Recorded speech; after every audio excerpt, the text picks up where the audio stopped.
15e partie de la vidéo numéro 3 concernant les incohérences au niveau fonctionnel du système électoral ivoirien. Voici quelques mesures de prévention, de dissuasion, de contrôle, de correction et disciplinaire que le système électoral ivoirien aurait dû penser appliquer au cours du processus électoral dans la configuration actuelle de la CEI si elle n'avait pas choisi la voie de la fraude à l'avantage du parti politique majoritaire dans ces instances. Au niveau de la RLE, on pourrait bien évidemment établir des feuilles de route à tous les commissaires locaux avec des fiches de responsabilité à l'appui. Ces feuilles de route doivent être soutenues par un manuel de procédure qui spécifiera comment mener leurs tâches et leur signifier aussi les limites et le cadre de la coopération avec les ATA, agents techniques d'appui. Sans oublier leurs responsabilités pénales et les sanctions disciplinaires encourues en cas de faute avérée. On pourrait, par exemple, organiser une cérémonie de prestation de serment devant l'autorité judiciaire compétente de la zone de compétence de ces commissaires locaux. Ceci permettra à l'autorité hiérarchique ou aux candidats victimes de mauvais agissements de poursuivre les commissaires locaux fautifs devant ces mêmes juridictions. Ensuite, on pourrait faire un recrutement de contrôleurs de l'opération. Ainsi, il devra y avoir un contrôleur dans chaque lieu de recensement électoral. Ça, c'est une action dissuasive, ou du moins ce sont des actions dissuasives. Ensuite, définir les modes opératoires en y mettant une disposition d'obligation de fait à tous de son respect scrupuleux à la lettre et dans l'esprit des idéaux intrinsèques que prône la CEI.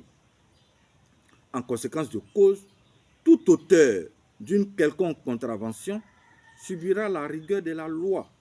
Action préventive. Donner plus de responsabilités, soit à partir des modes opératoires ou de la feuille de route, dans le sens des actions de correction et de répression aux agents de la CEI, du chef de zone à l'ATA, en fonction de leur niveau hiérarchique.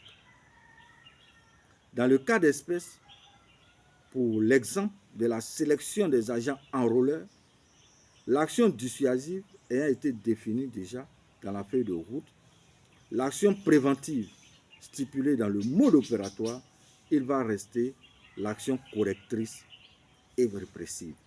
Dans ce cas, comme action correctrice, le chef d'antenne régionale, usant des prérogatives de pouvoir poser des actions correctrices ou répressives à lui conférer, décidera, entre d'autres actions par exemple, de demander aux ATA et aux présidents des commissions locales de lui faire parvenir par mail la liste des candidats sélectionnés avec les différentes notes obtenues et les copies scannées.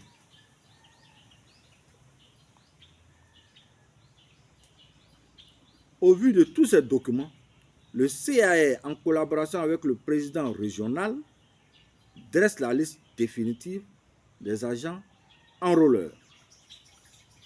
Comme action répressive, si d'aventure le président de la CEL est fautif de quelque chose qu'on lui reproche, après une convocation de ce dernier en conseil de discipline, en présence du président régional, le chef de zone et le chef d'antenne régionale, le fautif peut avoir un sévère avertissement ou une suspension de ses fonctions jusqu'à la fin du processus électoral, par exemple, et remplacé immédiatement par le vice-président.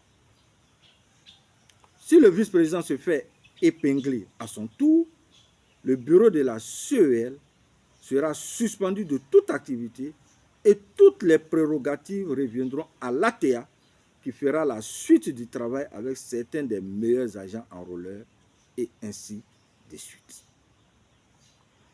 Le mieux serait même de faire partie toutes les copies des candidats au bureau régional et les faire corriger par les CAR et à un niveau plus élevé par les chefs de zone. C'est en région que l'on dressera les listes définitives des agents enrôleurs et distributeurs et non au niveau local. Merci de votre attention et à tout à l'heure pour la 16e partie de la vidéo numéro 3.